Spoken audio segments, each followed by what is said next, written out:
Hello, we are here today with Erik for kind of a special episode of Bring Your Game On series where we introduce games around the world.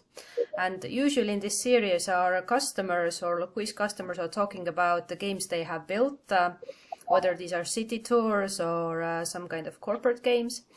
But this time it's one of our own game concepts. As this is a really exciting one, then I thought it would be worthwhile to talk about it.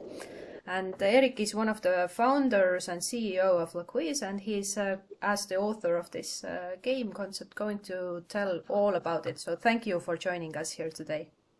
Thanks for having me. Mm-hmm. So can you briefly tell what is the name of the game and what you are going to present today and why it is cool? So the name of the game is Scavenger Hunt. That is traditional scavenger hunt. Where you go out and you look for stuff, you steal the stuff, you bring them back to the headquarters, and then you get points, and you know the old stuff. But this is cool because it's part virtual, so you still need to interact with the real world, but you don't actually need to, steal the stuff. So if you need to bring a cat, for example, you can scan a cat and find the cat. You don't need to steal the cat and bring it back to the headquarters. So that is, I think the cool thing is that it's really traditional, but it's very modern. And also it's location specific, but it's not location specific. So you can play it anywhere, but you need to move around. And we are not counting your meters, so you just need to research the surroundings. And do I understand correctly that the goal of the game is to do what? The goal of the game is to find, I think we have 15 objects. Mm-hmm. So there are like different objects. Some of them are indoors, like bananas. Some of them are outdoors, like maybe dogs or bicycles. You need to find them. There is a task type in Loquiz that is object finder. So object finder basically is a algorithm that allows the device to know what's on the photo stream. So if you scan the object gets scanned, and then there are some other exercises that gets activated if you find those objects. But the main thing is that you find the stuff and you scan them. Who is the winner of the game if people play it? Well, we do calculate the points as well, but the points are not so much about the scanning of the object. So finding the objects is kind of your gateway to the next exercises. Then there are some puzzles that show up. Some of them are time bound, so the quicker you are, the more points you get. Some of them are really creative, so we call the task type is augmented photo. So we use this as well so that you can act out your own photo with some augmented parts of that. So, and you get points for all the assignments, and basically who gets the most amount of points within a time frame wins. Cool. What are your own favorite tasks in the game, which you can recall and what you really like? Well, actually, there are task types, I would say. First one, of course, the big hero here is the object finder. And I think that the object finder is really cool, not because, you can find objects and the computer tells you or the telephone tells you if it's a cat or not. So that's not the cool part. The cool part is that there is some kind of logic, artificial intelligence built into the object finder. And you actually need to come up with a solution so that the telephone thinks it is a cat. For example, my dog is a cat as well. Absolutely, always. So it accounts for a cat as well. Sometimes maybe you don't find something, but you can act it out so that the phone actually thinks that it is what you need to find. And sometimes, as we were discussing, like with a spoon, you need to find a spoon. But not any spoon will do. Majority of the spoons don't actually get counted as spoons. You need to find a spoon that actually is recognized by the object finder.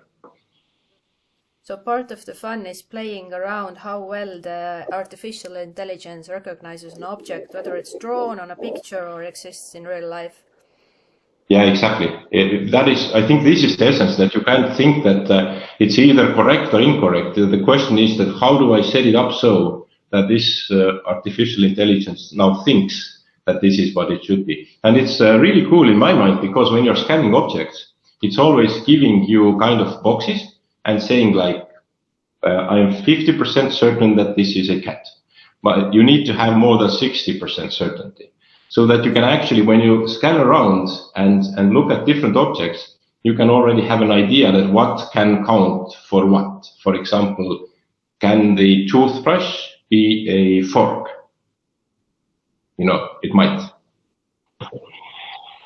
Okay, so this is the part of the object scanner, but what about augmented reality photos? So I understand there is a goal to kind of take pictures which are a bit of like an artwork. Yeah, I mean, this is old task type. So how the augmented photo works, if you have, you know, if the listener or watcher has not come across of the augmented photo, it's a little bit like, you know, the stickers you put on your, I don't know, is it Instagram photos and stuff. But the thing is that these stickers are pre-made already. So everything that is augmented is pre-made, and you need to put yourself into that photo somehow. And usually, very often, what I have seen, there is a dinosaur, and you are standing next to the dinosaur. So really cool. Or there is of course, Chuck Norris, and you are punching the Chuck Norris. That is also what has been done previously. But with this game, what we were thinking is that what if we take some art stuff, like paintings on a wall, mirrors, stuff like that are maybe a little bit unexpected, and use them as augmented backgrounds. And this is what we have done in this. So if you are playing that game, there are some really cool augmented backgrounds that the artist has made, and they are totally different to whatever has been previously within Loquiz, I think. So that is extremely cool in my mind. And my final question is, if someone wants to run this game for themselves or in their event company, what they should do? You should have a Loquiz subscription. It is free template. So you just log into your account, you search for the scavenger hunt, you click create the game, and you have a game. If you want to translate the tasks, there is very little to translate because it's all very visual. But if you want to translate the tasks, you can do that as well. And I mean, to get the English game running anywhere in the world, it takes 2 minutes literally. So it's very simple. But thank you for introducing this game concept and joining us here today. And I look forward for the next exciting games you are working on. Oh, thanks. That was a pleasure. Bye-bye.